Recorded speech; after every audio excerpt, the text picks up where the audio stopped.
Bonjour, je m'appelle Bernard. Aujourd'hui, je vais vous expliquer comment paramétrer le déchargement des leads d'un compte publicitaire Facebook en tant que nouvelles entrées dans Notion. Cela est nécessaire pour transférer automatiquement les nouveaux prospects de Facebook vers d'autres systèmes.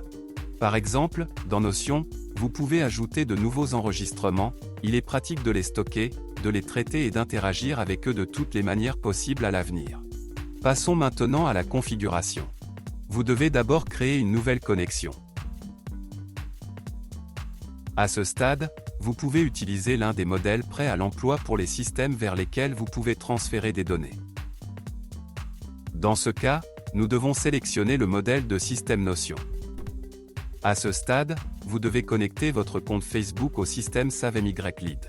Tout d'abord, vous devez spécifier le nom d'utilisateur et le mot de passe de votre compte Facebook. Puis cliquez sur Modifier les paramètres.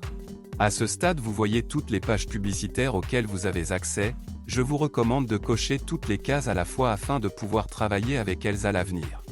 Maintenant, vous devez laisser toutes les cases d'accès activées. Lorsque le compte connecté est affiché dans la liste, il doit être sélectionné. Après cela, nous sélectionnons la page publicitaire sur laquelle nous voulons envoyer des prospects. Alors vous devez spécifier les formulaires par lesquels les données seront téléchargées. Si vous avez plusieurs formulaires spécifiés, vous devrez créer plusieurs connexions pour chacun d'eux. À ce stade, vous devez connecter Notion au service SaveMyLead. Pour cela, vous devez spécifier l'email sur lequel votre Notion est enregistrée et enregistrer un mot de passe.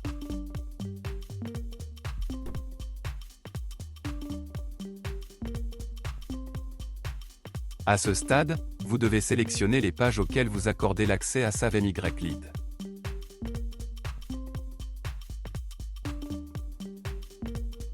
Alors vous devez sélectionner la base de données vers laquelle les nouveaux enregistrements seront transférés.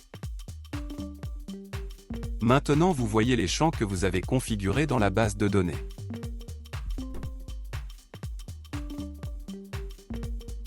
Dans ces champs, vous devez affecter des variables de Facebook.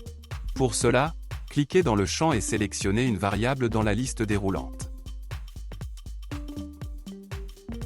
Après tous les paramètres, cliquez sur Continuer. À ce stade, vous voyez un exemple de remplissage des champs. Afin de vérifier l'exactitude des paramètres, cliquez sur Envoyer les données DE-Test à Notion. Après un envoi réussi, allez dans Notion et vérifiez le résultat. Si tout vous convient, nous revenons au service SaveMyLead et terminons la configuration. Pour que de nouveaux messages soient ajoutés instantanément avec chaque nouveau prospect de Facebook, vous devez activer la mise à jour automatique. Pour cela, cliquez sur Terminer la configuration. Si nécessaire, vous pouvez changer le nom de la connexion. Pour cela, nous allons dans ces paramètres.